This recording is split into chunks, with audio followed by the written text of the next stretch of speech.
Hey, little adventurers and Wombat, thank you all for joining us for another lovely, lovely session of Shattered Obelisk Return to Van Dalen. We have had a week off, and just to remind everybody that during our times that we have some week or whatever off, automatically give inspiration to players who they need it. We still roll normally, and so the leftovers return into 2 basic healing potions. As we're getting settled in here and waiting for our druid to show up, who wants to give us a little recap of what's happened recently within the Sword Coast? We bought a pack of ghouls and squeaky toys. Mm-hmm. The squeaky toys were chasing down small dwarven boy Pip. He hid in a hole. We took care of everything else. Turns out the hole is an old dwarven house, and we found an interesting journal, found an altar with some interesting stuff on it, a little bit of info, background on dwarven gods and things, and a little bit of money, which was nice. So after a short interlude with a pink goblin,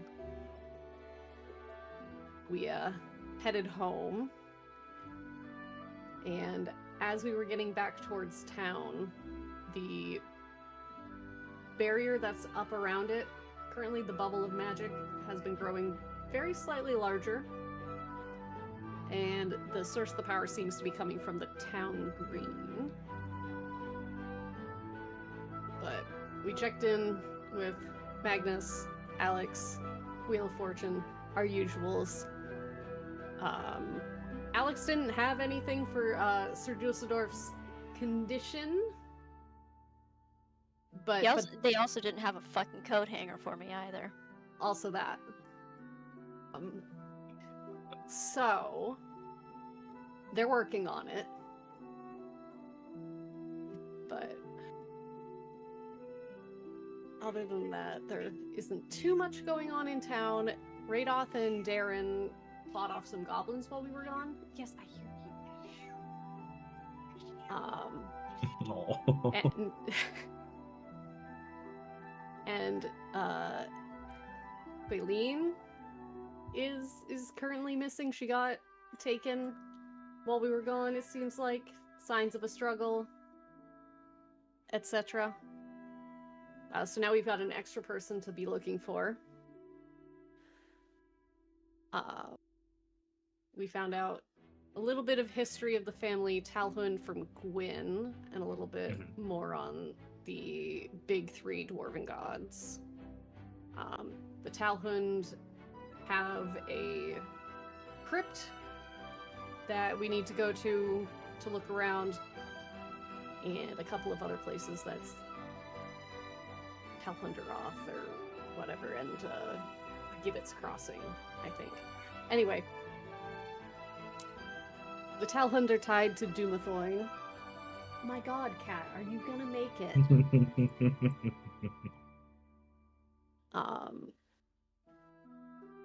But yes, we had a goblin map that pointed out Gibbet Crossing, Talhundereth, and the Crypt of Talhund. Sir! He's been so upset since we've got back. Yeah, I bet, yeah. Has slept on my face for like several hours. I'm not allowed to move. Anyway. Dumathoin, dwarvish god, that's kind of the more tricksy, secretive one. Likes gems.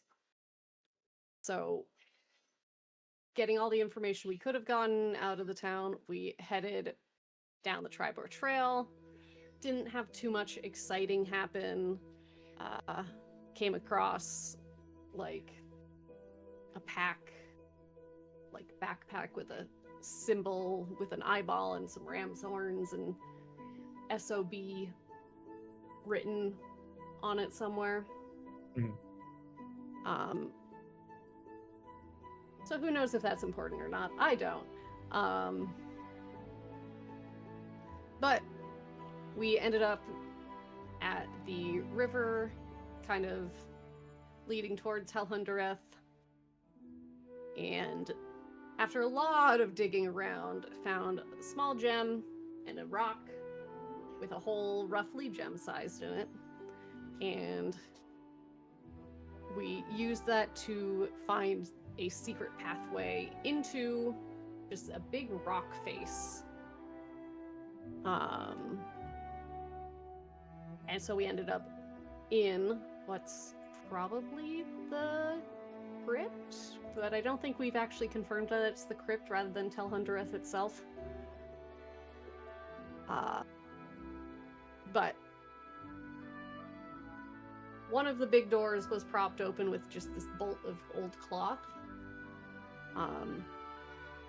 Down some stairs. The walls had tons of carvings on it. Statues, doors, the whole shebang. Fancy entrance hall, foyer. So we opened one of them, since we heard like shuffling feet behind it. And oh yes, hi. Yes, you're climbing. Okay. So we ended up in their rec room, and it was in fact occupied by, I'm trying to remember, they weren't actually like dwarves from the look of it. No. Very, very heavily robed guys, and one of them was a lot more meaty than the others. That would be Falfark. Mm-hmm. Gave us a test of our mettle, which was Subira needed to sit down in a chair and gut herself. So she did. And didn't epic. die, thank God. Just barely. So, you know, we were cool with them until we tried to go open this door in the bottom right corner. Because, what was it, like, just this force came out of it and blew some of us on our asses. One of those being Folwyn, who, as he fell on his ass, summoned a unicorn. Mm-hmm. So with now, little name tag that says John on it. Yeah. yes, we've summoned John, and now because John is there, they're all real upset about that. There's gibbering mouthers. There's just so many things going on. So we're gonna start a fight now. Yep. Getting right into it. Okay, yeah, so that was a fantastic recap. And since we have a shorter session today, we're just pretty much going to go right into the thick of things. Mm-hmm. Let me stop this. Actually, it stopped already.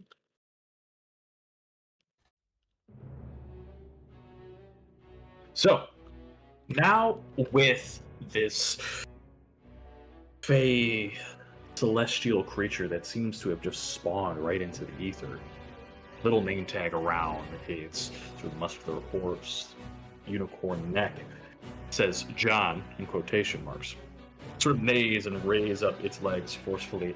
The cultists around with their greenish robes look like they were about to give you a free pass. They stop, seeing this creature, this sort of antithesis to exactly what they are and what they stand for, just emerge.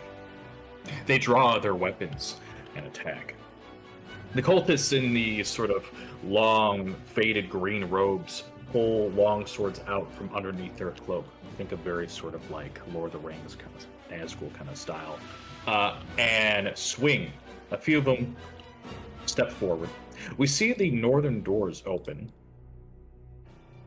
and as they do, one sees John the Unicorn and immediately slams it shut and walks away. They want no part of this. As one The does. door opens, sees the chaos that's going on, and I'm gonna say same thing. Several others do the same. and keep themselves in the room, but a few doors will say... Oh, okay. 2 open up. 1 stay shut. Alrighty, so they step out of their rooms with weapons drawn, one of them rushing at John, the unicorn here, and they are going to swing twice with these wickedly made longswords. Both connect against our unicorn companion. And as they do, this magical damage cuts and draws a little bit of blood, but the necrotic energies wash over John the unicorn, and it doesn't seem to be nearly as effective as maybe these things hoped for. So that is a total of 13. And necrotic damage, that's half of that, 6. Okay. Sounds looking relatively okay. Let me make sure you all can see their health bar. That's for now. There we go. Perfect. Little damage, not too bad. The other occultists try to find spots in the room, stepping over this sort of piling goop of pinkish liquid that seems to just ooze out from these living, almost mouths and tentacles. They utter sort of incoherent nonsense, gibbering, one might say, as they just move and ooze, splashing like sponges. This cultist tries to find a way and sees Sir Dusseldorf. They swing twice.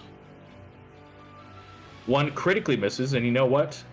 Since I'm feeling so generous today, it swings, dropping its blade, falls right onto its ass as one of the gibbering mouthers looks at it and just squelches over the tripped cultist and immediately engulfs them, killing them instantly. Yes. Snack time. Crunch.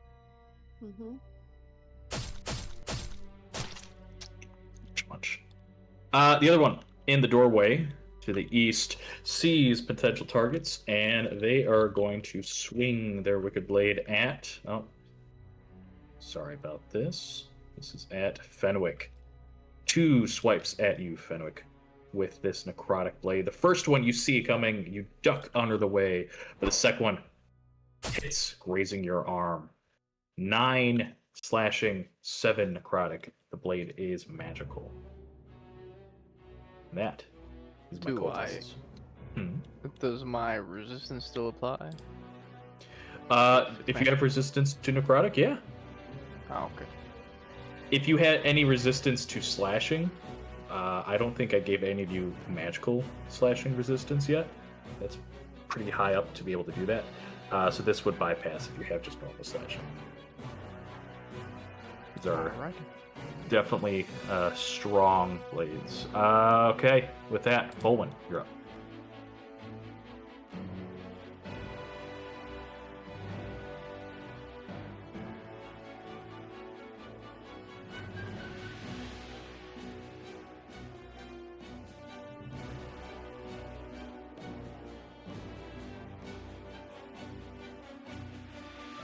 Ooh.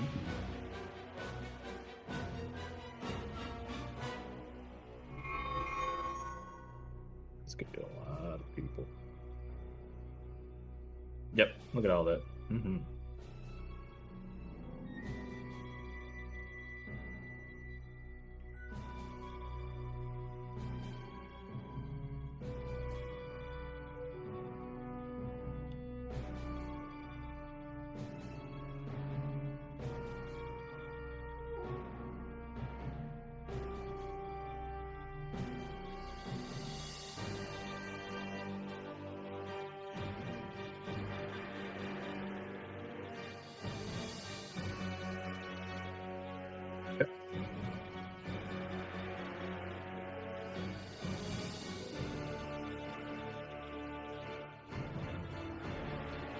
Alright, this is going to be a lot of wisdom saves. Alright, let's go with Ballpark first. They fail. Bob here, our little Jimmy will here, also fails. My 4 gibbering mouthers, I think 2 succeed. And our regular cultist, good wisdom saves, but still fails. Hot damn, okay. What type? What do your guardians look like? Radiant, okay.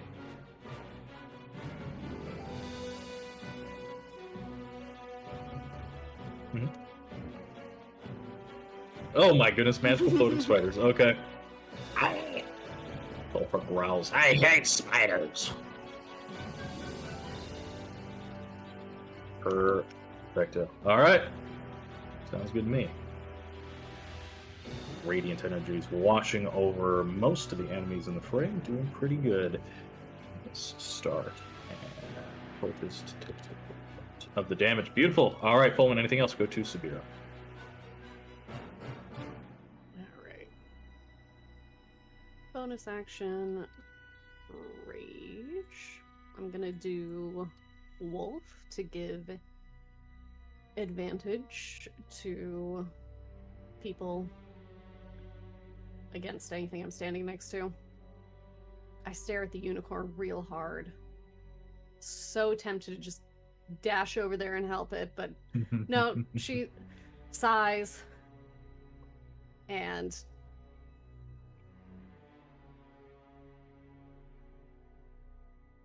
if it's possible, I would like to take one step forward. You were here? Into this. It would be into the same spot that Fulwin's double is. Yeah, that's fine. You could be in the same spot the double. All right. Let Just me because just make there's sure. because there's a lot of gibbering mouthers that I could swing at. Yeah, keep in mind if you're within any radius of gibbering mouthers, everything is rough terrain. I'm not gonna say like triple doubles. That's ridiculous. Just anywhere you see in their little pink area is rough terrain. All right. Use 10 feet of my movement to do that then. And then I will go ahead and swing to this one to my right. Sure. It squelches, and even with 13 that hits, these things are not very agile. You swing the axe into it, it screeches and howls, and a cacophony of voices. 9. And then I would like to cleave all the enemies around. Okay. At least I'm rolling consistently, I guess. God damn, yeah. Doing a little spiral, little whirl, hits all of the gibbering mouthers. God damn. Yeah, it's pretty easy to hit these guys. They're more mouth than like brain to dodge with. Yes, it is a tentacle mouth. It's a nasty fucking pile of just cosmic horror. Yeah, Classic. the 3 of those take 10 damage. Okay. And I will round heal on the first one again. The one to my right. Okay. And another hit chops into the 8 mass. Another 8. Alright, that's my turn. Okay. So far, so good. Doing work. Now, the mouths. These, like, little pockets of moving tentacles, faces, and eyes all begin to chanting, muttering, spitting at the same time. Just madness. And in this madness, quite a bit of things are going to happen. Ooh, okay. All right, so we'll keep this simple. I would like Radoth, I would like Fenwick, I would like Subira, and I would like Kenrick. Each of you to please make me wisdom saving throws. And I'm looking, and this time I'm actually going to pay attention. I would like Subira to please make, since you are in the perfect spot of all 4 of them, I need 4 separate wisdom saves for you. God. Everybody else only has to do this once. I'll let everybody else. Screaming Are you at kidding? you. An 11, guess what, is a success. Do my Success. There's a fail. I will use 1 inspiration to Okay. re-roll that one. Success. Alright, so now roll 2. Success with a 15. Success. And 1 more. Do-do-do. See it. I Let's have see to it. keep toggling off advantage every single time. Success with a 21. God All damn. right. And then 1 more since the 3. For Sabira, yeah, 4. Yeah, so 1 more. since I used my inspo to reroll Oh, that that's 3 okay. into a 15. That's what it was. Thank you. Yeah. Miscounted. Perfect. Thank you for So I could still keeping me fail this honest. one. We'll see. Nope, not with the 16. Yay. Yeah, so these things are just screaming at you. It's like the I'm picturing sorry, it goes completely off the mood of what's going on right here. The kid, the trumpet kid, and the girl's just walking away, and he's just playing the trumpet like right at the back of her head, and she's just like, so I'm picturing just like, gibbering mouthers just screaming at you. Yeah. But you resist. Who am I missing? I don't know who Philip is. I forget. They caught me. The DM caught me. I rolled a 15. Okay, perfect. Phillips is his middle name. Oh, yes. Radoth is okay. All right, well, that's not their actual turn. That was just their gibbering. Now we get to the fun stuff.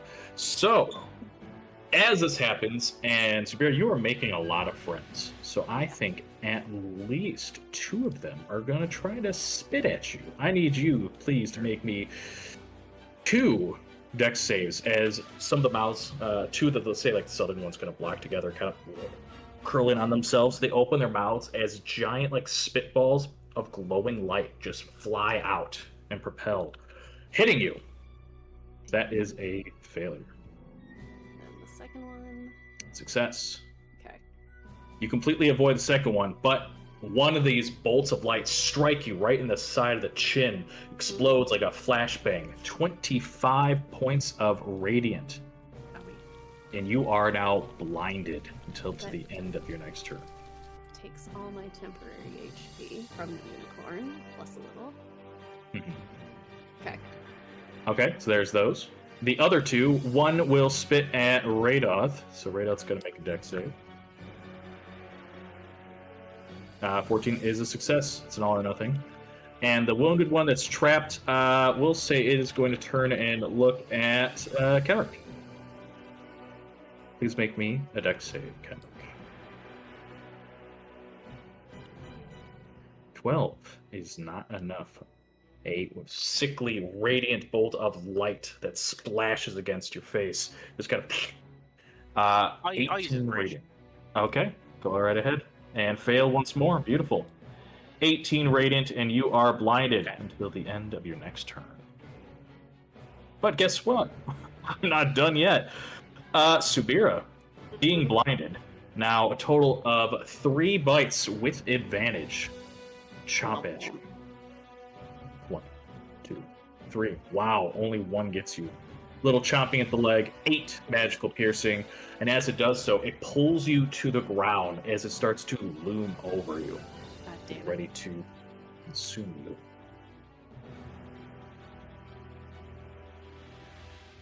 Yes, keep that in mind.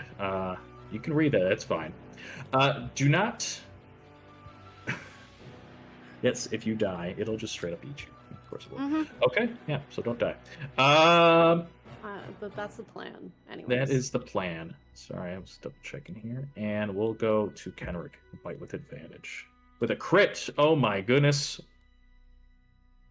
It's chopping time. Kenrick, 16. Magical piercing as it knocks you to the ground. Excellent. Fenwick, you're up. I'm gonna start by casting Lesser Restoration on... Ooh. Probably Subira. Yeah.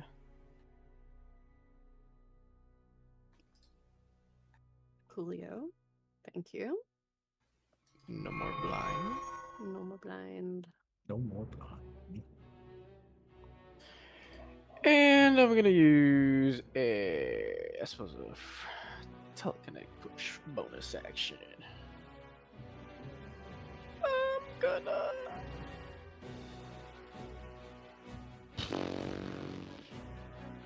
push old Farfark here. Okay. Strength Make a strength 15. save. 9. Shove him in the way. Is that 5 or 10 feet? Just 5. Just 5. Sure. You shove him away from you, and triggers an attack of opportunity from John the Unicorn. Bashes at Falfark, hitting him with its hooves. 11 bludgeoning just clonks him upside the head.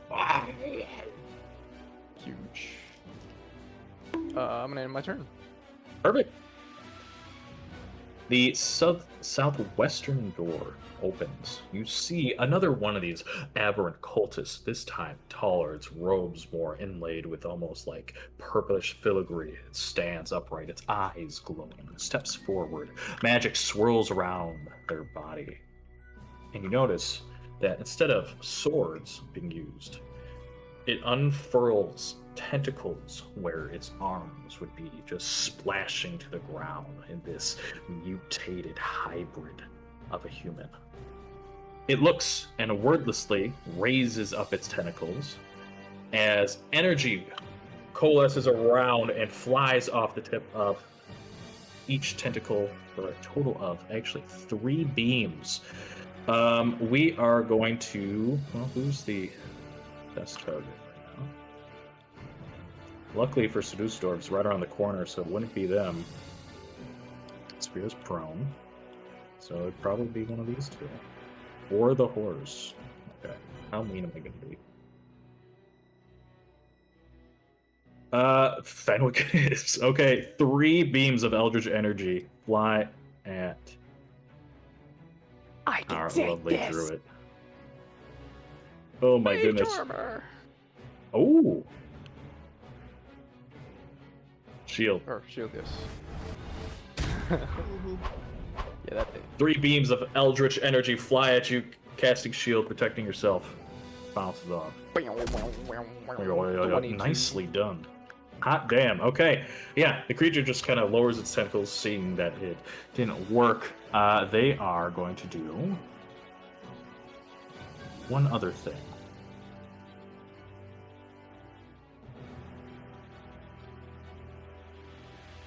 They are going to look at Kenrick, and they're going to raise one of their tentacles in a waving sort of motion. You start hearing this almost like gong sort of sound as it casts Toll of the Dead on you. Gong. That's the same, Gong. right? That is a wisdom saving throw. Failure. Beautiful. Cryonic energies pour out of your ear. Too. +2. And I'm blessed, and it's calculating that automatically. Oh, really? Oh boy. Yeah. What did you get? Oh, you rolled I a rolled 2. 2. That's why. Okay. Sorry. This. And my deck spell's save actually broken. was a crit fail when I did my inspiration on it. Yeah. Oh Good, no. Good rolls tonight. Good rolls tonight. All right. So you were hurt. Yes. How Oh much boy. damage? 14 necrotic energy. That Oh, is I'm my resistant to that, cultist. so I'll take 7. Nice. Not bad. That is the priest in the doorway, just swinging its tentacles, casting spells, flinging magical energies. Falfark, who's now kind of like dazed in the corner of the wall, growls and sort of like maniacal, just craze, just lunges at the poor unicorn, who seems to be much, much larger than Falfark, and tries to just like swing at it with its mutated hands. They're gonna step forward here. 2 punches. 1 goes wide, 1 connects. Ooh. Hitting our poor unicorn. That is 6 bludgeoning. They are resisting because it's just normal bludgeoning. But 13 psychic, they are not. That is going to hurt. That is Falfark. Radoth. A lot of chaos. Priest is... Or not priest, druid, my apologies. I think to keep it simple... They're just going to swing at the blight right next to it twice with its staff. The gibbering mouther, rather. Both actually hit, even with a 9. So that is 16 bludgeoning. Let me double check something. I have like 12 character sheets open right now. Okay, yeah, that'll go through. So 16 bludgeoning, and then 5 poison, smacking it with the staff. The creature is still up, severely, severely wounded as the poison drips from the staff, and it just kind of smacks its body, kind of shrinking into like almost like a little ball of flesh. That's Radoth. Dusseldorf, you're up. Mm-hmm. They did not. 1, 2, 3, 4. Yes, please. Yeah, they would be too dumb to leave. Okay, the wounded one just crumbles because it forgot to ow, and then just crumbles to the radiant light, dead. And this one critically fails. It takes the 11. 5. Yeah, you are chipping away, not nearly as bad as it could have been. And that one also fails. Very good. Nicely done. Dusseldorf, sorry about that. That's alright. I'm perfectly happy letting these things take a little bit more damage. I am going to... I don't want to touch the pink goo. So I'm going to step onto this guy's body and ride it like a surfboard. Okay. Like half its body has already been consumed by the Mouther. You're just like standing on its torso. Yeah, I just really don't want to touch the pink goo. But I also have a strong desire to make everything around me explode. So Okay. fourth level Thunder Wave. Oh my goodness. Oh, there's only... Oh, that guy. I thought the guy that was being gangbanged was gonna go down. Hold on. I want to do Shatter instead. Okay. I'm going to move my ass. I would have just stayed here. Sure. Move my ass up here, and I'm gonna cast Shatter. Right here. Damn. Okay. Explosion of sound. The two gibbering mouthers are going to make some con Yes, saves. let me get my 4th level spell slot back. Shatter 4/3. DC 14 meets it, beats it. Okay, so let me. I think all of them succeed.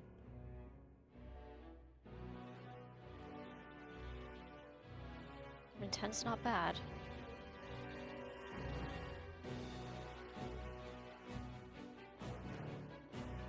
And I think for my bonus action, I'm just gonna start readying a Molotov. Knowing full well that I can see someone's toes coming out that door.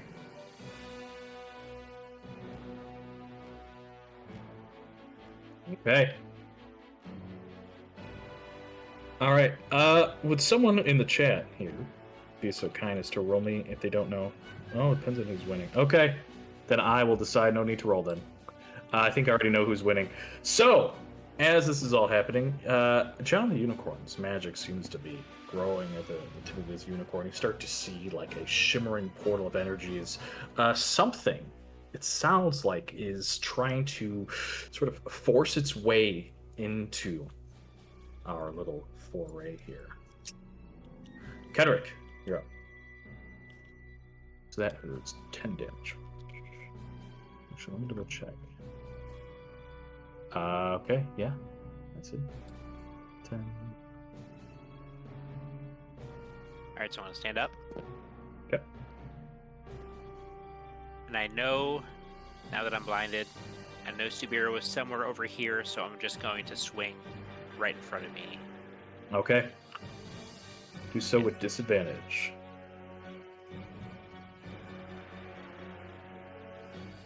I did the blinded condition. God damn. May not be wise, but I hit real good. I assume Flying that. fighting style.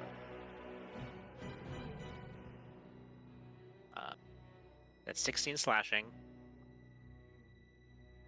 With that, it goes down. And shrinks. It just, and it's like animation. Just shrinks the the creature until it just poofs. X.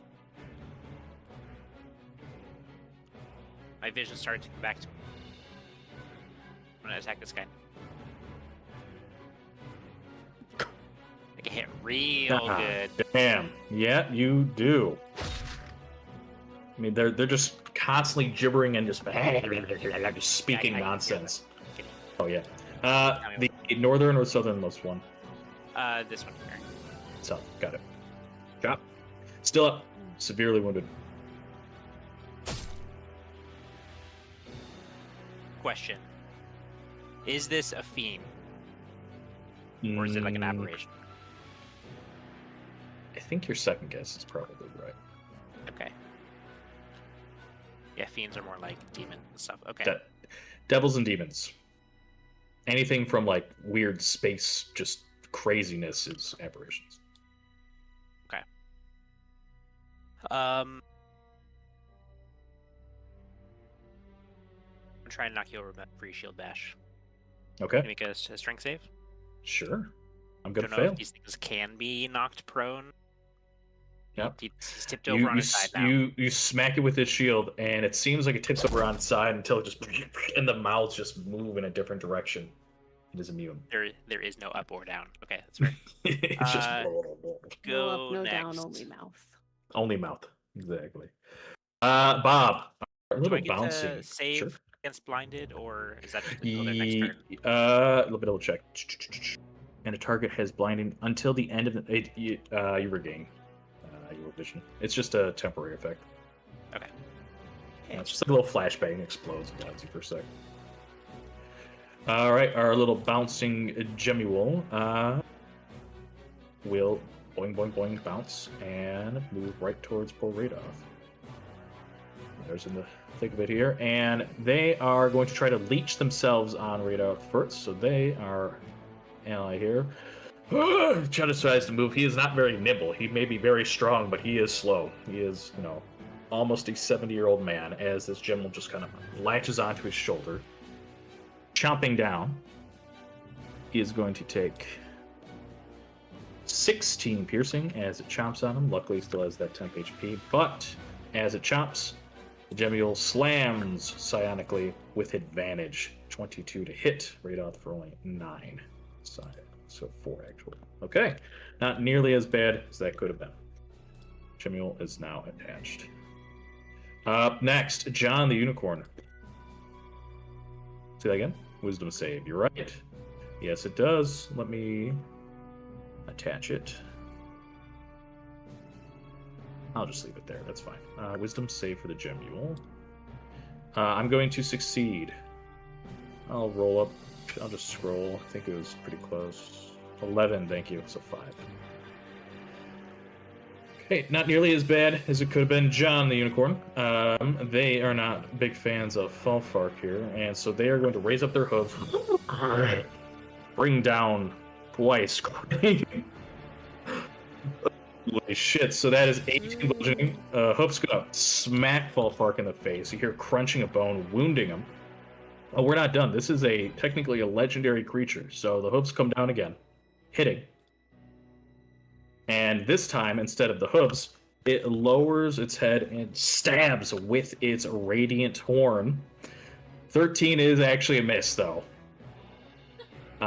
And in this sort of state, the horse kind of stands up proud. A couple of cuts, still a little damaged, and it is just going to sort of bray loudly to itself, use a blessing, and cast Cure Wounds on itself at 2nd level. Holy shit. Yeah, you got lucky getting this guy in your team. He could just self-heal or heal you all or whatever he wants. So 2nd level, that would be 4? Now you guys know why I cast a Lesser Restoration on Sabira. Sabira couldn't miss this. Mm-hmm. Thank you. 14. Okay, not great. Let's heal itself a little bit. That's John's turn. Top of the round, cultists. Since we are doing so well, I'm gonna roll just once more to see if any more reinforcements, because they'll do much better. Hey, now I get all of my friends. Okay, all the doors open up. They decided, fuck it, we're joining the fray. So, cultists rush out with their swords in hand. Okay. We'll start from the west to make our way around. So, the door opens. Dusseldorf, you're standing in the doorway as you see a cultist bring out this magical longsword dripping with sort of necrotic energies and swipe twice at you. Is that Sir Dusseldorf? Yeah, already hits once. One swipe right at your side. The second one just narrowly avoids. 6 magical slashing, 9 necrotic. 15. Is the green circle the temp? Yes. Blue circle? Okay, so I am down minus I've still got 6 temp HP, and I'm looking him dead in the eye and saying, like, actively stuffing my Molotov, saying, like, you're gonna want to go back inside. As you say this, John the Unicorn, because the DM forgot to fix this at the end of the turn, Horn finally stops glowing. This like almost portal just kind of, as you hear this squawking sound, as the sight of a very large, almost flightless bird seems to just magically peer out of the tip of the unicorn through this strange portal and plops itself right into the center of the room. This bird seems angry, as if it hasn't been fed in a while. Feral. It squawks loudly as you notice a little nameplate that seems to say the words, "Splendid, good show." Let me. Somehow, an axe beak has joined the party, and it is very angry at you all.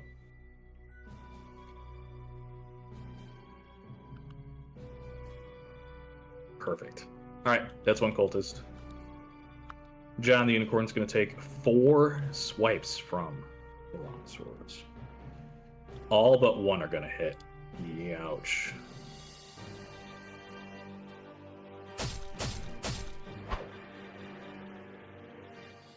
All the slashing goes through. So that is 18.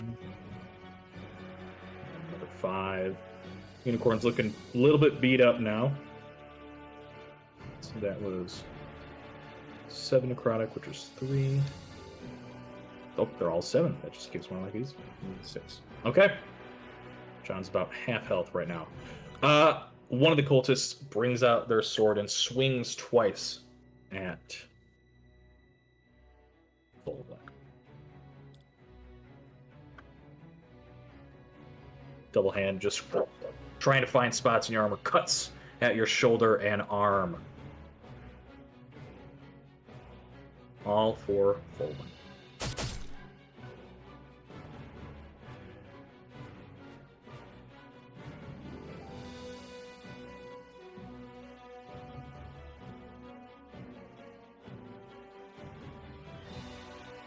Youch. All right, I've got one more remaining at the southern door here. Well, they have a good advantage here. They're going to attack Sabrina with advantage since you are prone on the ground. Doesn't matter. You're rolling. Nothing hits.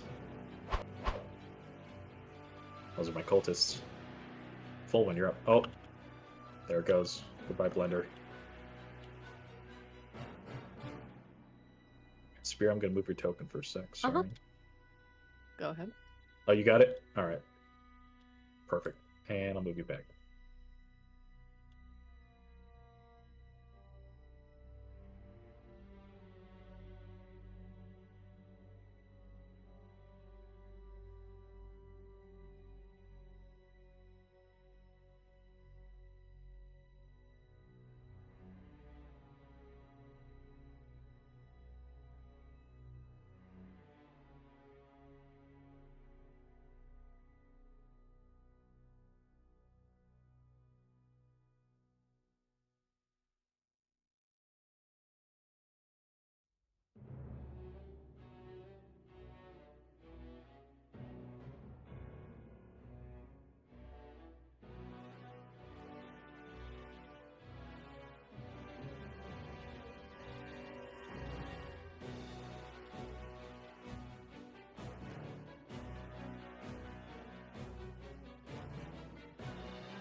Good.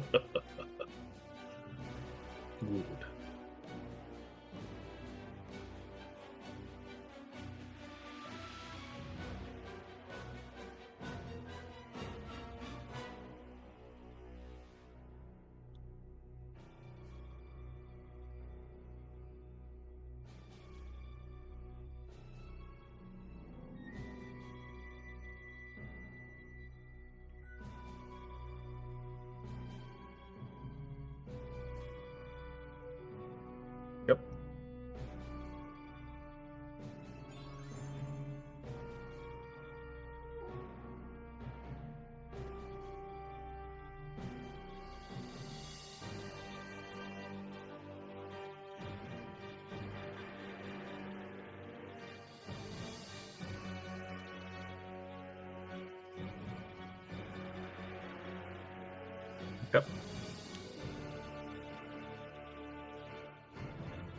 I'm gonna hit you.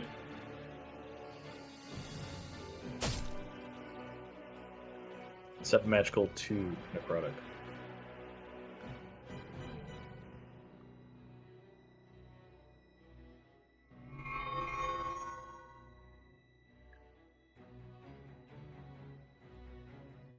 Yeah, door's still open. It would have opened.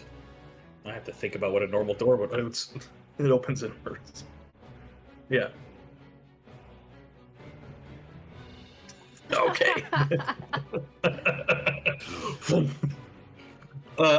Yeah. So as you close, and it's funny because you went into this room. As you're Uh-oh. in the room, oh no, it's just you see that there are just like crazed drawings and scrawlings all over, but it's mostly of like strange geometric shapes with like little holes and like teeth on it, and it says constantly like "I love Bob, Bob, lovely Bob, want to become one with Bob," and then you see drawn over the bed frame where this mutated person most likely sleeps is this drawing of what seems to look like a brain at first. Why don't you roll me a medicine or a history check? It is not a brain. Wow. This thing is actually a collection of circles of shaped like eggs in the shape of a brain on top of the headboard. It's very detailed, and you can see that even though that's a crit. Oh boy, more fucking wild magic. Jeez, okay, that's what that was. I wish it would make it purple or green for me once you roll a crit, but whatever. Um, and you notice that in these circles are actually small, sort of like shapes, trapezoids and dodecahedrons and other weird little shapes that look exactly like Bob, mutating, gestating, growing. But they're all drawn to make it look like a human or humanoid like brain. Bolin, anything else? Yep.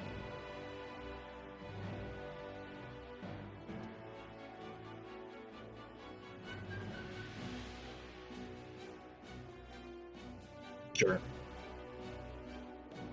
Sure. Mm-hmm. Okay, I guess I'll have to wait. Sounds good. XP. It does not go first. Superior goes first. Okay. I will stand up. First things first, use half my movement. Then I will go ahead and attack the Gibbering Mouther directly in front of me. Okay. With a crit. God damn. Golly! One hit, it explodes into piles of like pinkish and reddish flesh. It just rain and splat. You see a giant sort of mouth, and all the teeth just fade away as a final little fades and drips into the tile. Gone. Lovely. I am going to turn around and swing at this cultist then. Sure. That's a definite hit. Big slash with the axe, slashing at its stomach. These ones look to be a lot more humanoid than their sort of priestly higher ups. And I would like to cleave the last Sure. mouther. Little spinning whirl cut, and that's a hit. Same deal, splats, shrinks down into nothing. Gone. There goes my mouthers. Hell Oh. yeah. I don't think I need to move. Yeah, I'm good. That's it. Okay. The Axebeak is confused and angry and squawk, squawk.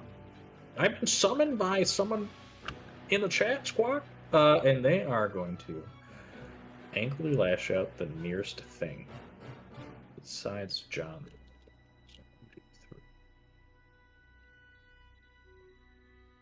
That was a D4. I didn't mean to roll that, but that's fine. I'll keep it. They're going to turn and actually beak at the nearby cultist. 15 is a hit. Slashes at him, and the cultist just sort of stands there dumbfounded as this bird sort of magically teleports out of the tip of Unicorn's horn and just flaps its wings. We notice that Radoth looks at the Axebeak and kind of looks around, and he seems to be almost enamored with it. He's kind of like excited to see such an exotic, weird bird just somehow forming out of the ether. That is the Axebeak's turn. Fenwick, you're up. Boy, oh boy. I am gonna be using a heal spell on John. Ooh. But you know, hypothetically speaking, Mhm. what do I think would happen with if I were to hit John with some radiant damage? Would it actually hurt him? That is a good question. You can roll me religion, or honestly, religion would make the most sense in the celestial region.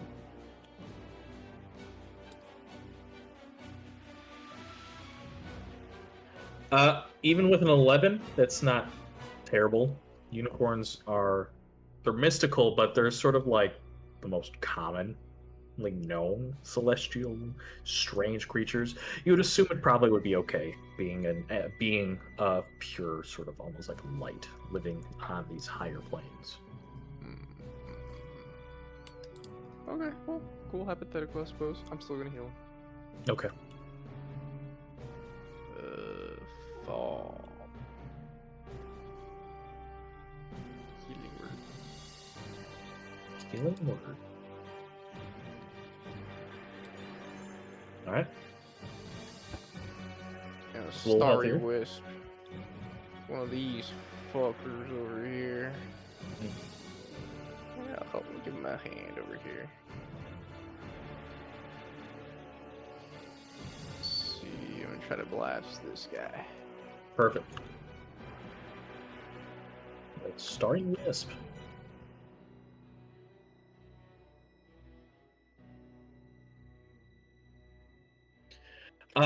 With the big axe beak in your line of sight, this large, basically flightless bird, almost like a big old chicken with a bladed beak. You try to cast the spell, and it just goes wide. And trying to avoid hitting the bird, it just hits the ceiling instead. True. I'm gonna end my turn. No, okay.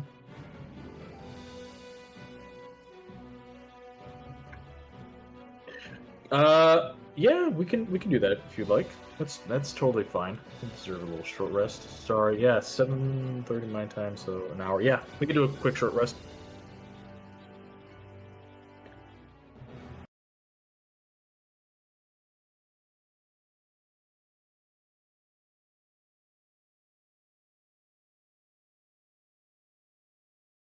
News.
with my priest here. Something quite dangerous. Rated mature. Oh, yeah, not in the normal priestly ways. The more of the magical, mental fuckery ways. So, It cultist. can be both if you That's true. are brave enough. Yeah. Okay. I'm just thinking of magic. Okay. All right. Bring it on back. So, in the doorway, we see this presumably once human, clad in this ornate but frayed greenish robe, inlaid with sort of purple filigree. Its eyes never blinking, mostly just light at this point, with some sort of human features mostly masked in this veil of almost cosmic darkness. It raises up its once arms, tentacles instead. They twirl into a point as it starts to whisper, "Prison, prison, stuck in your mind, your mental prison," as it points its now conjoined tentacles in a straight line right at... Ooh, I think 3 juicy targets. Who gets to be my new friend? Damn. I'm sorry. Fenwick. Time to bully. Fenwick, please make me an intelligence saving throw. No, I'm not very smart. But that's not me. Well, I'm kind of smart, low key.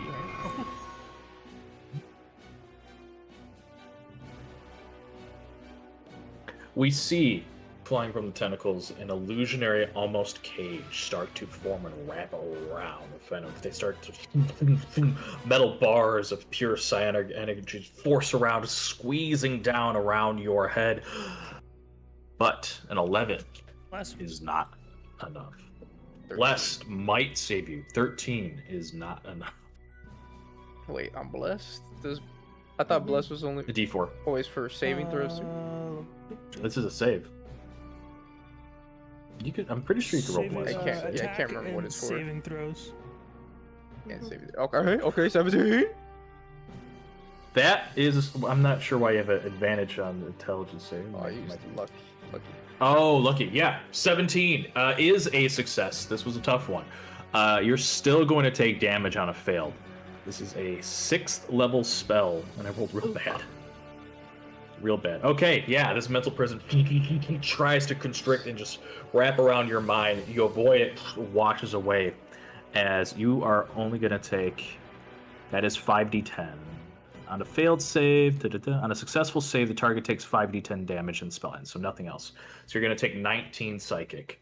All the other stuff doesn't work, which is a shame, because I would have really had some fun tormenting you.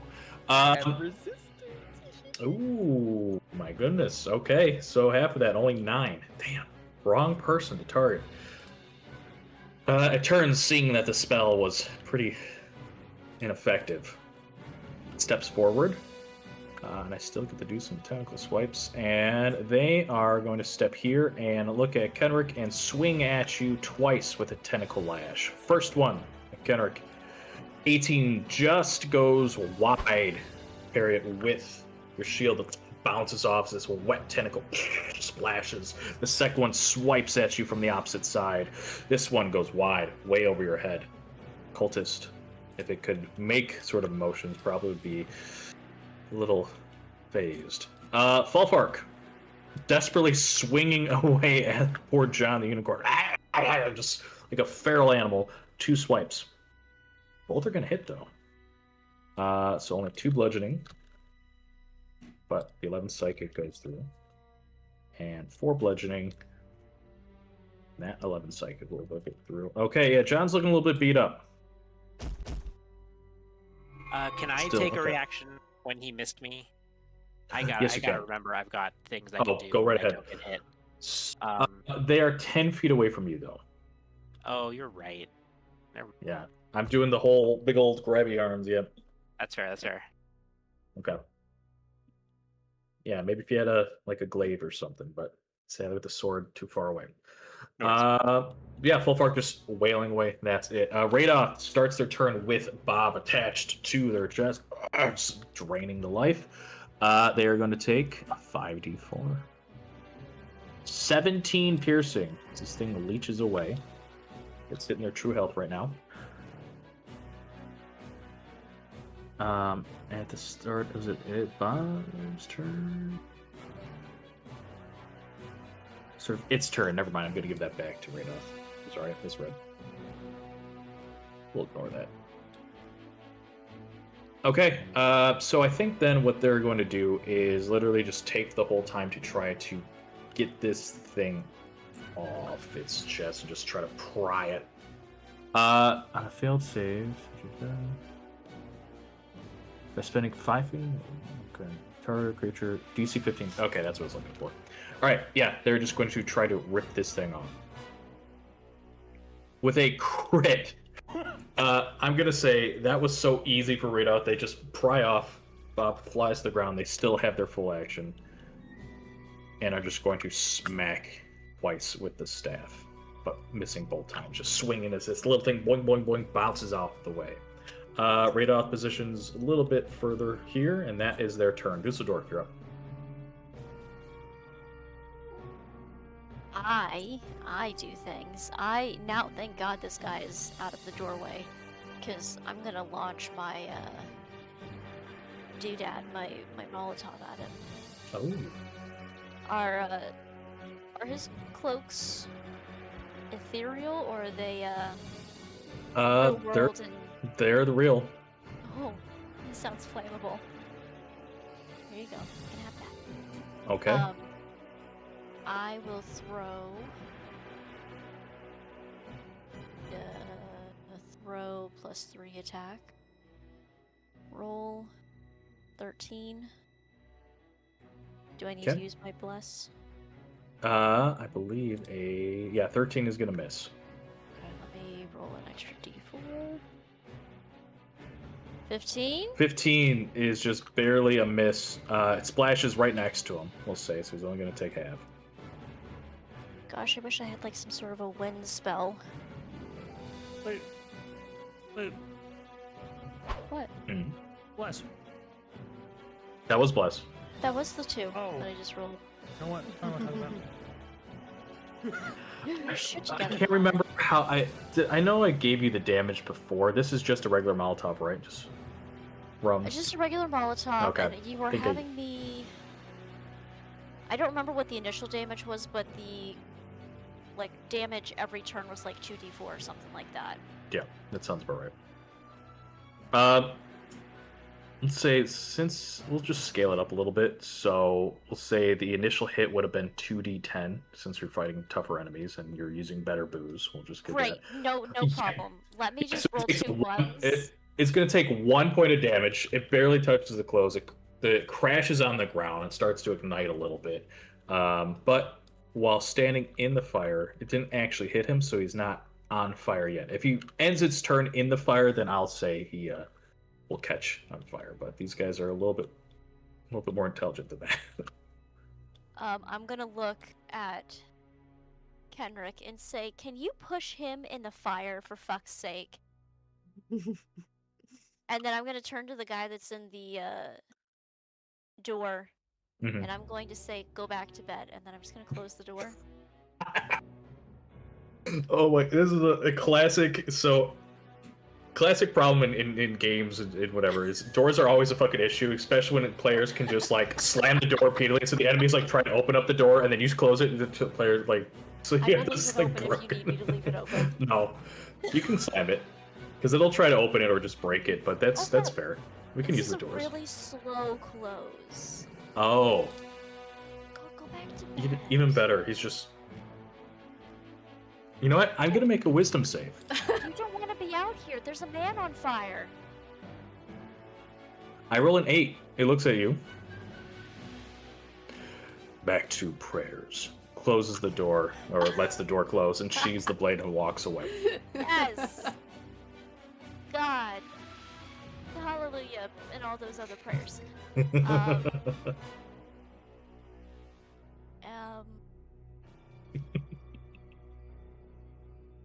This is probably the best spot for me to be. Yeah, I will ready another Molotov. Okay. As a treat. That's it, that's my turn. Sounds good to me. Kenrick, you're up. I am going to approach this guy. Okay. So I think this guy can. Oh yeah, take he'll straight swap at you. if he wants. Yeah. Oh yeah. There's a whiff. Right.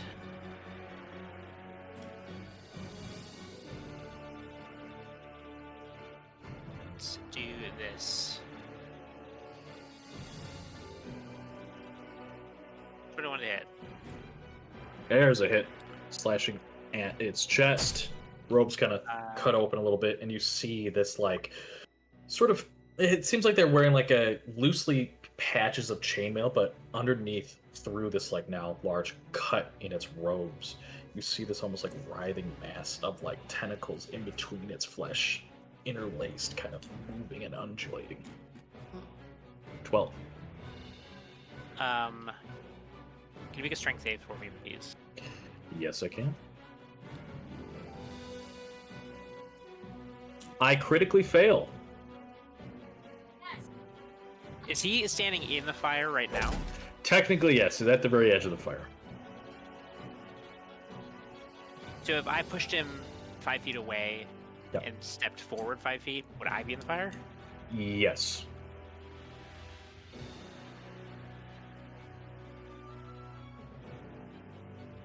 Then So I it's think I just- just it's want the to force knock him waves. down.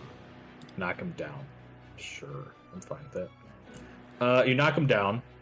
They're immediately going to take, we'll say, 2d6 of fire, unmitigated. And they are now on fire.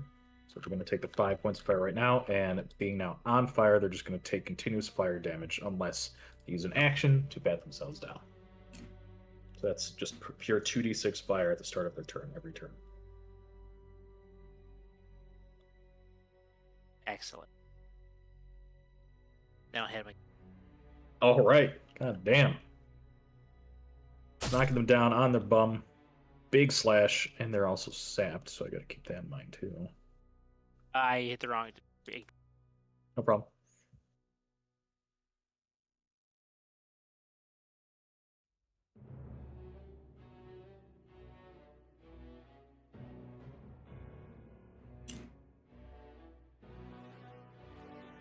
Was that not the...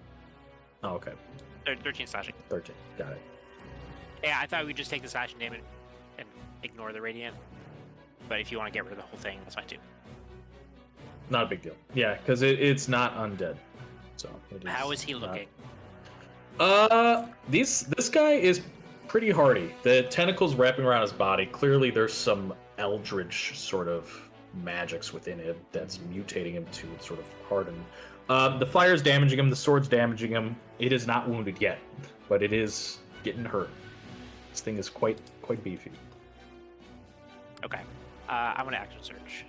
Got it. You just use their action to roll around. Yeah, that's true. I could. She's going to do both attacks. God. Okay. That is a 27 and 31 to hit. God. It's still not a crit. 31, favorite number, not a crit. 12, 27. Now is one, for sure.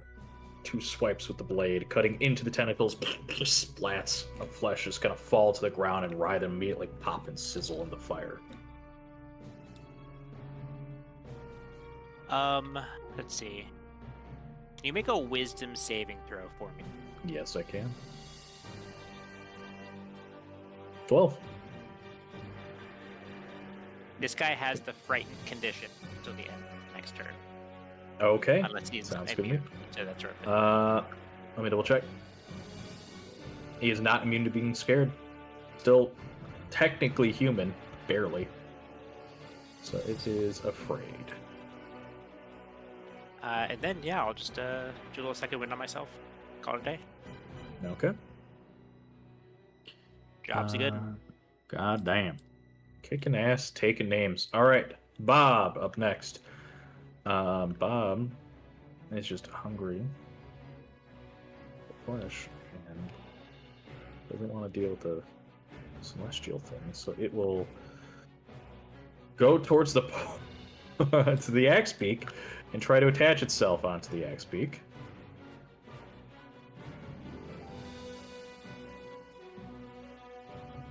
The axe beak bats it away, and now it's just going to boing, boing, boing, try to strike, and does actually hit.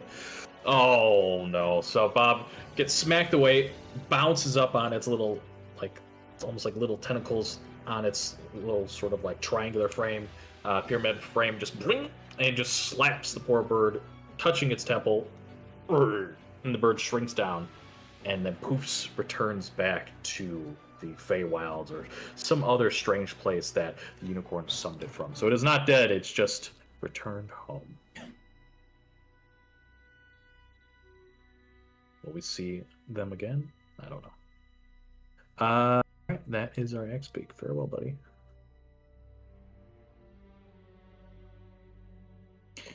Okay. John the Unicorn.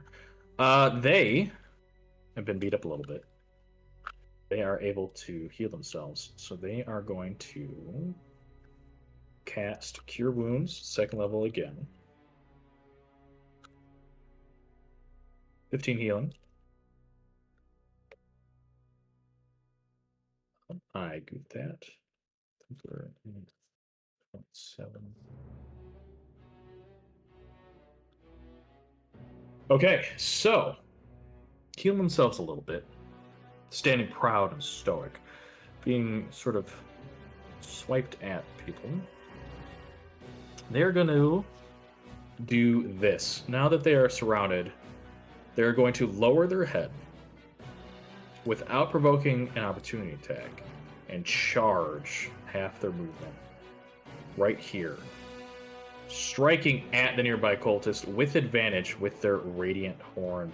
Luckily, they have advantage, so 24 hits, lowers their head as a spear goes through their chest, wounding the cultist. Blood splatters onto the ground, pulls back the horn, and raises up its hooves twice, striking both times against the cultist, as with a final sickening crunch, falls to the ground dead. The horse, or rather, unicorn, stands proud. That's their turn. I'm going to interrupt for a second. Fenwick and Sure. Sir Dusseldorf have inspiration, right? Yeah. Everybody should, Yeah. unless you used it today. A small, I'm going to say, Fullwind, Subira, Kenrick.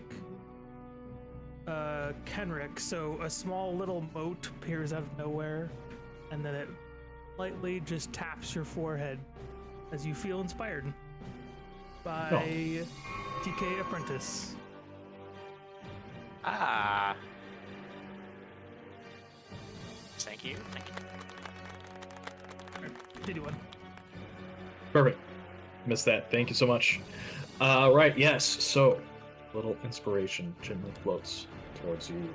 That is John's turn. Top of the round. Cycle back around. So, the cultists, seeing that John the Unicorn just basically broke free, charged forward, and just basically beat the shit out of one, they are not really here to die. They will make some saves. And that is smart enough where one is just going to step back in the room, close the door. The other one's going to walk around John, disengage, close the door. You're going to leave the combat here.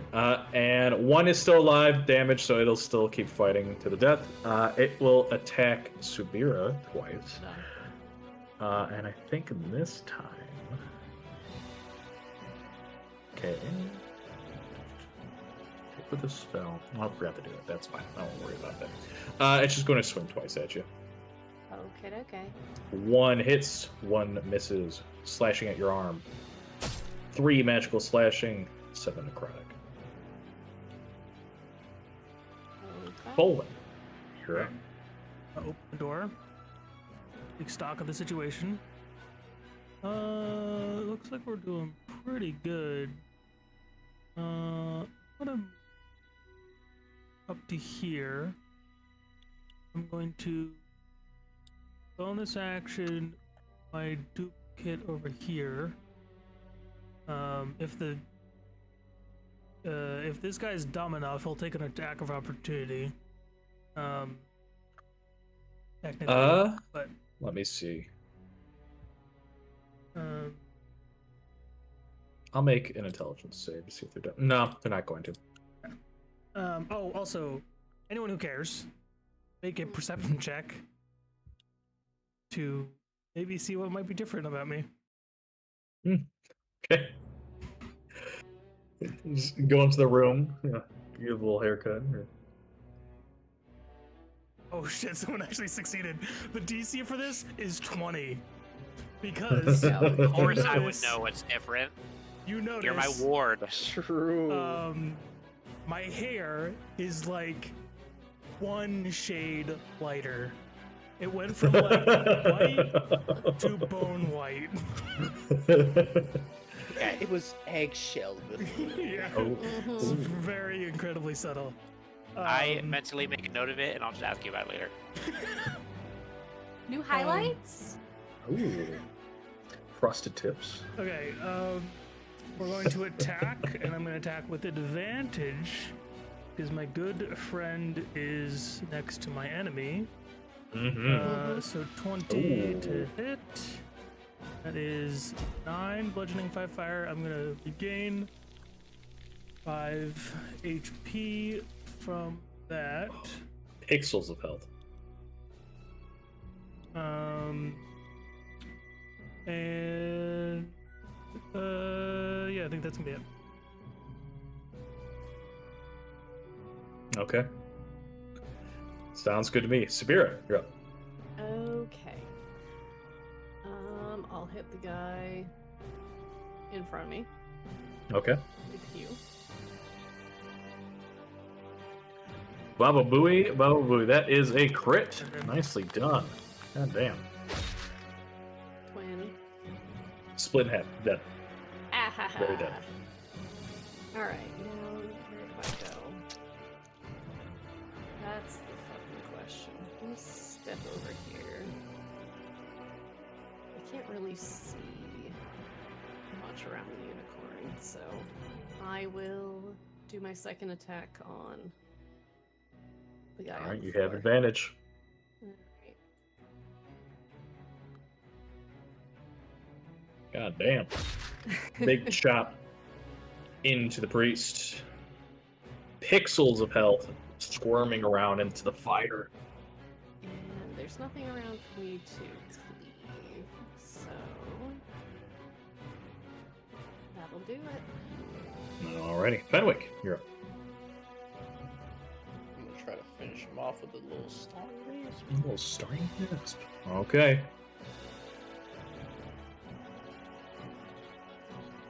18 is a hit. The bolt flies through the air and thunks and just does a little arc right into its chest.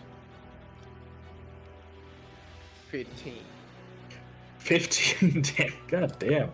Alright, yeah. On fire, this mote of light, like a bolt of energy, flies right through the air.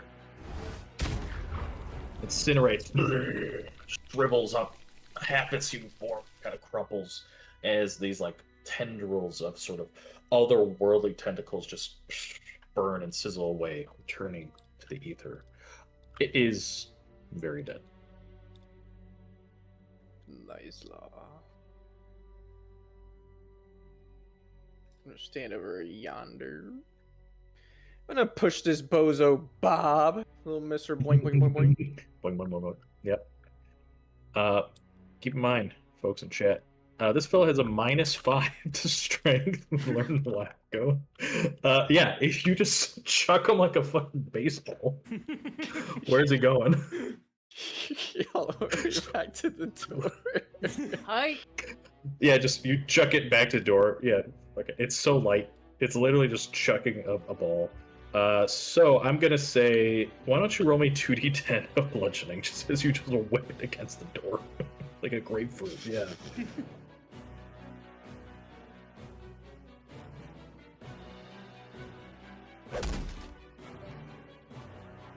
11 points. Okay. Bob's still up, but is severely wounded right now as it's formed. It's got like a dent at the points, all like inlaid. Its little eyes and mouth just kind of like fluttering. Yeah, Fenwick feels a smug sense of bullying a little pepperoni guy as he passes through. I do have a -5 in this. All right, Fenwick. Anything else? I don't Very maybe good. use conjure animals and start strangling the thing. It's like a strength advantage. Oh, bullying the poor little Gemule. Okay, Falfark, they are on the lowest possible health that they can, and so they are just going to do this now. First, they're going to swipe at you, Folk. They are... Strike.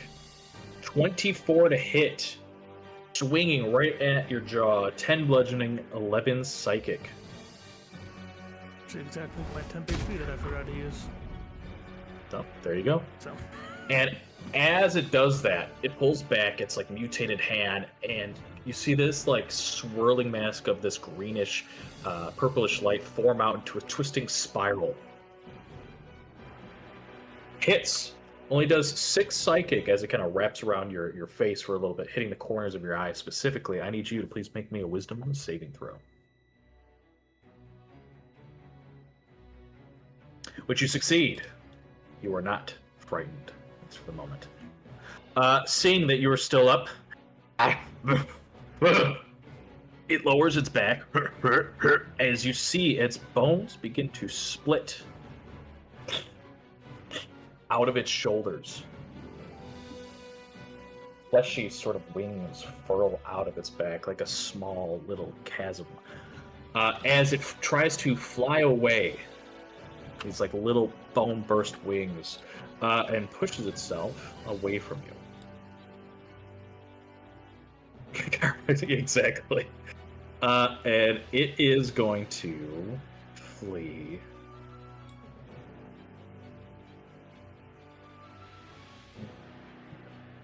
can I nitpick? It gets to here, and it's just trying to run away, and that is its whole turn. Yeah, so it is able to get away without provoking attack opportunity. But still up. Radoth. They're mad at Bob, this thing attached to him, so he's just gonna step over and just try to beat the shit out of it. He's hitting twice with the fucking set. Bonk, bonk. Whack-a-mole. 16. He might Does do he it. still squeak when he gets bonked? Yes, he squeaks every single time. When at the final bonk, you hear a squeaking, like, "Rah!" And it just kind of, and just kind of poops. Little squeaky Perfect. Vine staff, go. toy. Boom. Yeah, the divine staff goes boom. Right at Bob, and poor Bob Okay. falls to the ground. hmm Squeaks out of existence. Radoth looks pleased with himself. So just Dork, you're up. I'm going to yell after Fulfart that Bob has squeaked his last squeak and he left your friend behind. Fulfart stops immediately. Motherfucking coward.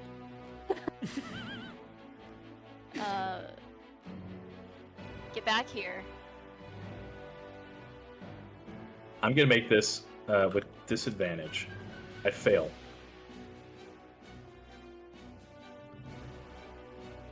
Psionic energies grabs at its face, even if it's resistant to it, doesn't matter. It stabs into its face with its own hands, clawing at the rest of its flesh. and takes a step backwards. Thunk, thunk, thunk, thunk, thunk, down at the bottom of the steps with a sickening crunch and a splat. Dead, tumbling down the steps. With that, adventurers, you have survived. Nicely done.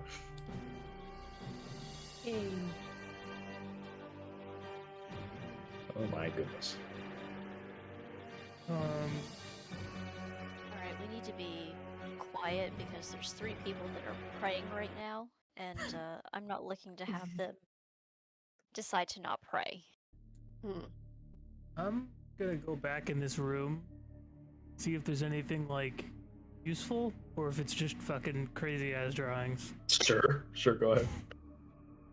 Perception. Uh, Or investigation. Yeah, that's a good question. No, I'll be fine with either. You could. It's like a 15 foot by 15 foot. It's not a. It's an awkward space in between. So. 15? 15. Yeah, you look around the room. There's not really a whole lot here, particularly. Let me bring up my cheat sheet and see if I find anything that might be useful. So the room, particularly this room, is covered in sort of like scribblings of a madman. You see that it's mostly kind of smudged away, and you just keep seeing mentions of something called the birth. The birth. More and more. BI? And you see one of these, the birth specifically, is what this thing's talking about. Like, sorry, BIRTH? Because Yeah, BERTH. birth. Yeah, I assumed. like giving birth to something, yes. The birth, exactly.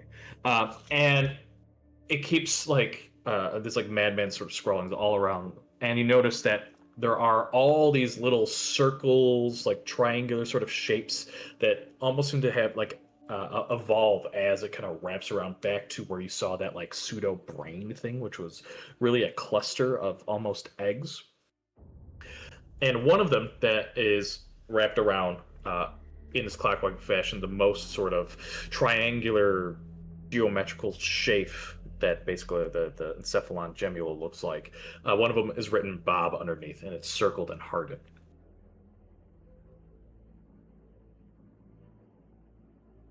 You also see, so beyond that, there's no coins. Actually, there's a half dozen silver coins, and all of them are chewed and kind of like malformed, as if someone's been sucking on them with their like teeth for hours on end, eating coins. Weirdly enough, but let's see if there's anything potion-wise. One potion. What's the rarity? 10. There was a greater healing potion tucked under the bed, but that is all they really had. You notice also.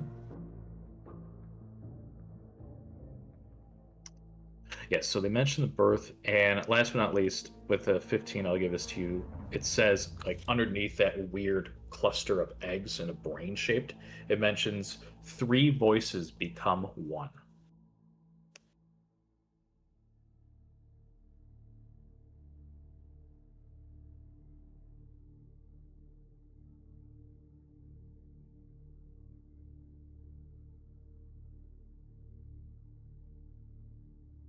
Is it 3 eggs? A lot of eggs. Yeah, but that's almost like a separate thing written on the walls that you can make out. It says 3 voices become 1.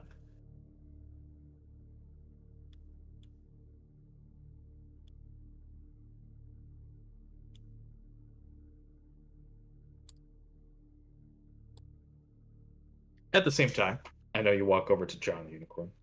It lowers its head to you, Sabir, as we cut to the camera. It starts to fade away, returning back to its plane, but looks at you stoically. What do you wish to ask, John, before it fades off into the another plane? Maybe the Sabir doesn't want to necessarily ask John anything, but you've presented a horse girl with the ultimate horse. Yes. So she's gonna look around her pockets real quick, and takes out an oatmeal cookie. going to offer Snips it. John an oatmeal cookie. Sort of stands regal for a moment and then softens a little bit and nibbles on the oatmeal cookie. You hear in your mind's eye, brave of you to give gifts so mundane, but oh, so delicious. Oatly delicious. It nibbles on it, a few flakes, and then looks at you and says, we will meet again. And then sort of fades off into the ethereal.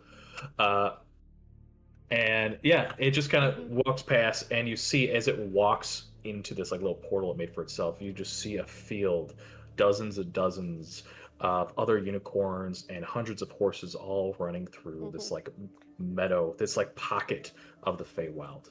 The squeal Subira lets out is generally reserved for those made by bats. just high-pitched excitement.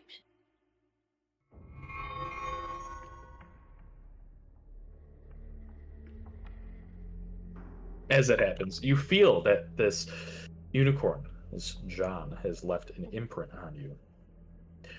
You sense that, like, as you fed this thing, you feel like there's this energy, this connection. So, mechanically, I'll just make this up on the fly. You are able to summon John at least one more time. Oh, yeah. For free. Yay! There might be other ways to get more time with John, or however you want help from the unicorn's little colony, but is blessed you the ability to summon them just by wishing on a unicorn's horn for assistance.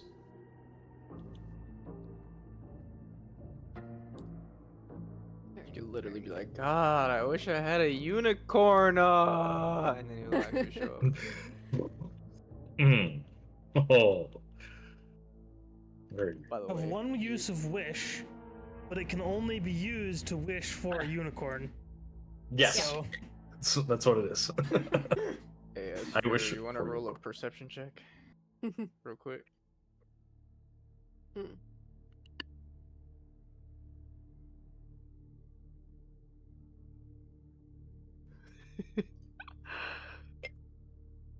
You hear some hooves clomping.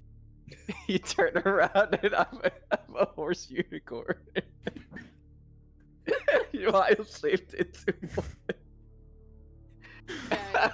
I pray. I was like, just messing with you. This is a weird half cup.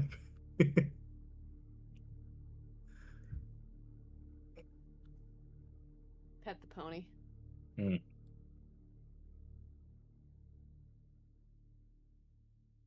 well, we should probably loot it, actually. Well, guess if I'm still a horse, I'm gonna hop on for a ride. Let's go. Sire, I'll did you do get something a with your horse. hair? I look confused for a second, and then I like kind of pull up my hair a little. I'm gonna make this eat. See, here's the thing I've been struggling with wild magic. Do I know that the effect that is? I think it's better and it's funnier if I know, because then I can kind of play into it a little. If you know what, say that again. If I know what the effect is. Yeah, sure. I'll like, pull a little my hair aside. Well, I don't think it really matters in the long term of things. I think no one's gonna notice, and it might give me a bit more, mystique.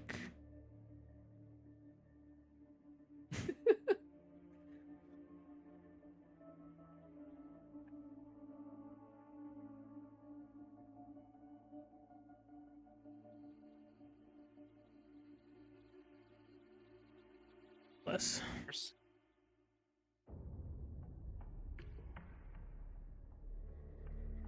I considered changing it to a like D8 or something, and it changes to a random color in a D8, but I did not end up doing that. Hey, I could send you the photos and you can redraw over the art if you want to have a different hair color. It's I up to also you. don't want to do that. Yeah, do all that work. It's fair. Just a little bit whiter hair. That's okay. So now at this point, with Falfark basically tumbling to their death, whether it was on purpose or not, in their maddened state, realizing that poor Bob has been squished. Most of the cultists are dead, or at the very least have returned back to their chambers. You hear sort of soft, esoteric humming and chanting beyond these now locked doors.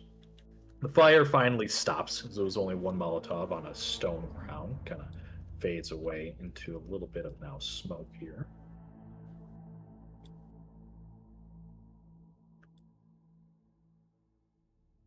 But beyond that, the room is quiet.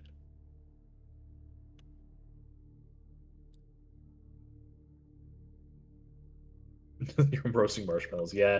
It kind of goes away after a while because there's not really a whole lot of kindling, minus the bodies, but those kind of like pop and burn away rather quickly.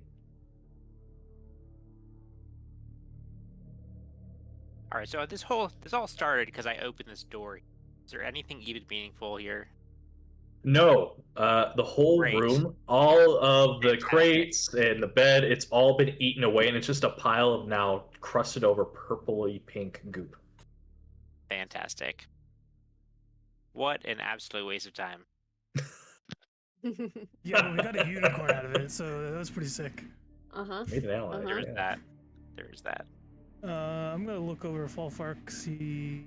I mean, did he like have clothes or anything? Like, It barely wearing clothes. It was all ragged and like torn.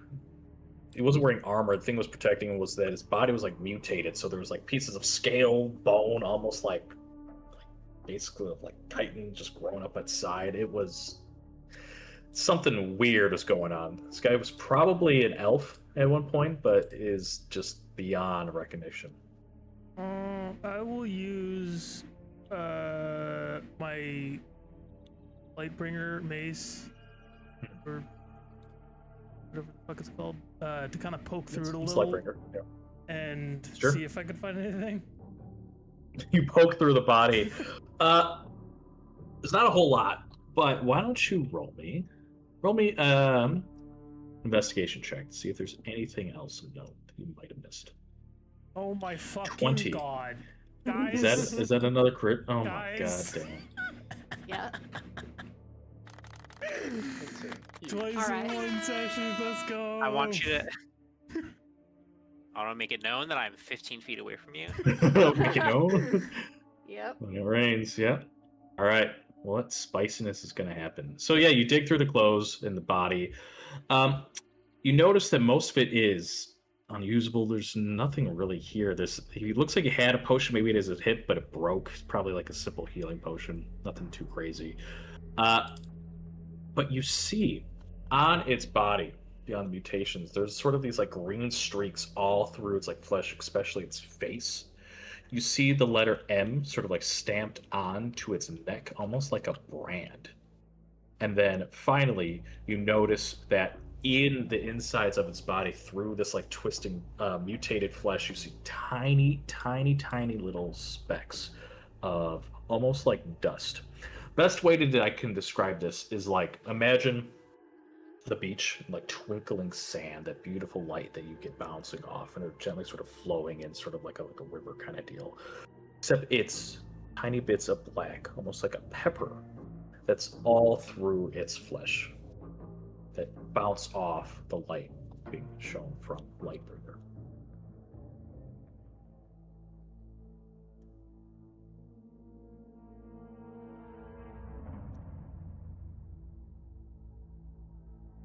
I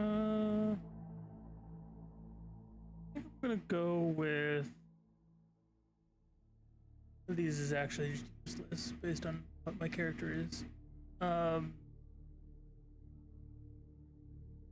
A just like a little like swirl of magic happens around me. Not sure there's a visual representation for what spell slots someone has left. But to the keen-eyed, you would notice I regained a 2nd level spell slot. Nice. You perk up a little. Yeah, perk up a little. The weave wraps around you a little bit tighter. You're just gonna. You see the number 2 float around your head somewhere and fades away. Okay. Nothing too crazy. Alrighty, so I'm checking the time. Still got a little bit of time here, at least to set us up for next time. As you step down the steps, you see in front of you, Fulwin, a long stone table here is broken in 2 pieces. Several metal chests are stacked against a wall. The largest opening leading from this room is choked full of rubble, as well as skeletal remains of dwarves and strange, aberrant creatures. That is to the east. The room itself is about 20 feet high. This is much more of a ceremonial room than the chambers you were just in.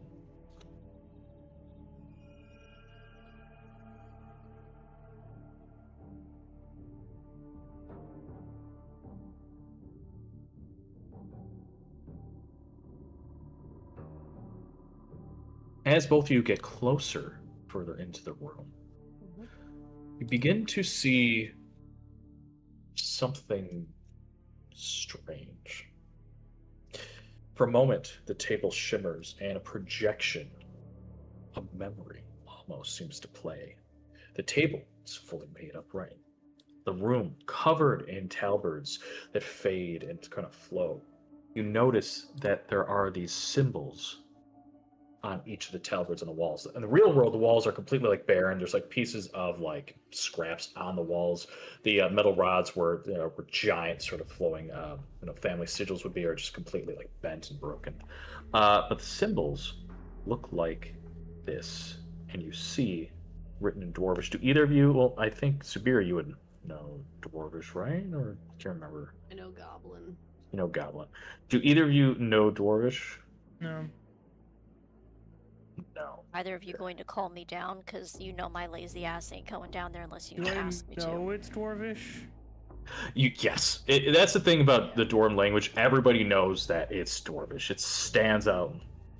It is just like Elvish. There's some of the most Very distinctive recognizable. style. Very distinct, yeah. Mm-hmm. I sigh, and then, Sir Dusseldorf, get down here. How much you Funny. paying me? Funny writing on the walls. You're the only one Magic-y that can read things. Dwarvish, so... Well, you need to remember that. I'm important. Huh? I don't think you could let us forget. What the fuck am I looking at? Do I see it immediately? Yeah, so you step down, and so best way to think of this is almost like a projection of memory of this room being played. You step down, you see this room's in shambles. The eastern wall is collapsed. There are skeletons kind of as if like a cave-in. Most of them dwarven, very obvious to the dwarven frame body, as well as a few sort of aberrant, strange, alien-like humanoid bodies, about maybe like 2 or 3 compared to the at least half dozen dwarven skeletons, kind of crushed under the rubble, some reaching out. Their heads somewhat elongated. Very weird without getting any more detail. Beyond that, you step into the room, and again, this like projection starts to form. The table is actually upright. The western walls, the crates are nicely aligned. The talbards now are actually shown. The symbolisms, the symbols of the clan here. You see this, and underneath it just says the word Talhun flowing gently in this sort of memory, until you see something. You see a dwarf rush forward from the eastern hallway. You start to see rubble kind of fall down. Dwarves fighting against these large, hooded creatures. Their faces shrouded in darkness. If you wish to learn more, you can maybe make a history or a nature check to see if you're able to decipher a little bit more. This is just for Dusseldorf that's really focusing on to this image here. 9, you don't know. It's something. It's definitely alien, aberrant. It's tall, with a thin frame. Could be human, could be elf. It's about 7 feet tall average. So these things are the opposite of the dwarves, but you didn't get a good look at them. Would it Sure. remind me? Very, very long time ago, we came across a massive mural. Yep. With people with elongated skulls. Is it similar to that? Yes. Okay. So I do Yes. kind of recognize it. Yeah. You know what? I forgot all about that. Roll me again. You have advantage because it would look just like that. I completely forgot about the mural you found. 19. This is something not a lot of people deal with for the most part, but maybe more in the recent years. There's been stories and things happening, especially in the Baldur's Gate area, of creatures sighted, things going awry. You recognize, at least from the stories, that these hooded creatures are mind flayers, lashing out against the dwarves, pushing and attacking. One dwarf rushes through, a massive hammer in its hand. One of these lurking mind flayers float towards the dwarf, throwing it down to the ground. The dwarf turns around with this massive maul, this two-handed hammer, smashing, crashes into the back of the mind flayer. It falls down into the table, splintering into two. An explosion of psionic energy pushes past and bursts through. The dwarf sort of looks around, huffs, grabs at a nearby journal on the floor, and rushes forward. You notice that the journal has a large letter M on it, and it runs down the hall. Well, that's where that came from. The image kind of flutters away and returns back to normal. Only Sir Dusseldorf, please make me a perception check. 24. Wow, okay. And this is where we'll leave it. This is a good spot. Dusseldorf, you notice a couple things. The room is silent. You could hear almost the heartbeat of not you, just yourself, but your companions behind you. Until there's something. Two entities slowly making their way into this room, as if from a separate plane, the ethereal plane, the place between spaces. You see on the eastern hallway, floating through the rocks, as if picking at the memories of these dead dwarves, is this half material, half other, strange, almost jellyfish-like creatures, the best way to describe it. It floats gently into the hallway, seemingly unaware of you all, but at the same time, something much more malevolent. Something that also, luckily, is unaware of you. Flies into the room. This one, a ball of pure psionic energy, its tendrils lash around, a twinkling single star in the center of its frame. This thing, now aware, as if new memories have flooded into this place. And that, I believe, as Sir Dusseldorf, this thing turns and looks towards you. I'm the only one that sees them. You're the only one that sees them currently. I'm gonna show. So the other thing just basically looks like a floating jellyfish in the moon. That's not too exciting. The other one, though, looks like this. I'll give you the name of this because this is a unique, powerful fucking thing. Again, a lot more alien sort of things are starting to make themselves known to you. Definitely. We've strayed further from fighting goblins, that's for sure. Let me get, what is this called? We've entered the second half of Bloodborne?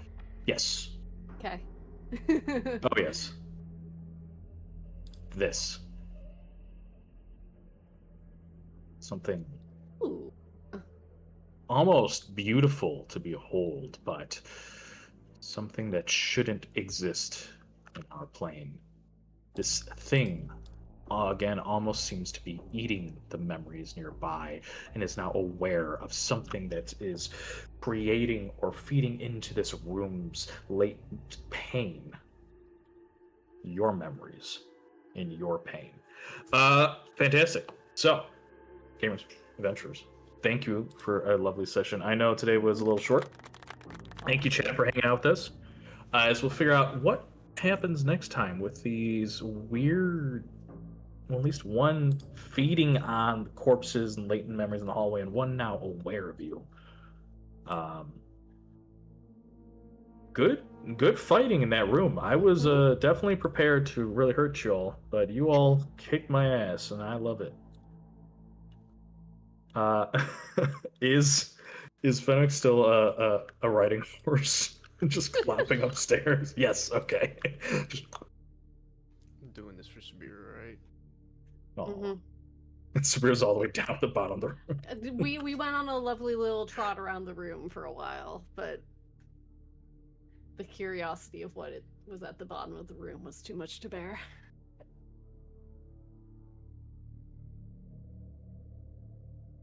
Mm-hmm. Okay, so with that, I got you just for a little bit here. Scheduling next week, Wednesday. That is the 20th. We good to go? I think so. Should be. Cool. I'll be mega ultra late, but Mega yes. ultra late. Okay, no problem. Keep a note of that. Show up when you can. No worries. Yeah, we're making some progress. We are officially, as I told you before, you are in what the signs shown. You are in Talhundrith itself. Okay. Crypt is somewhere else, but yeah, you're in Talhundrith. Okay. Perfect. Still lots to discover. We'll see. More about that next time.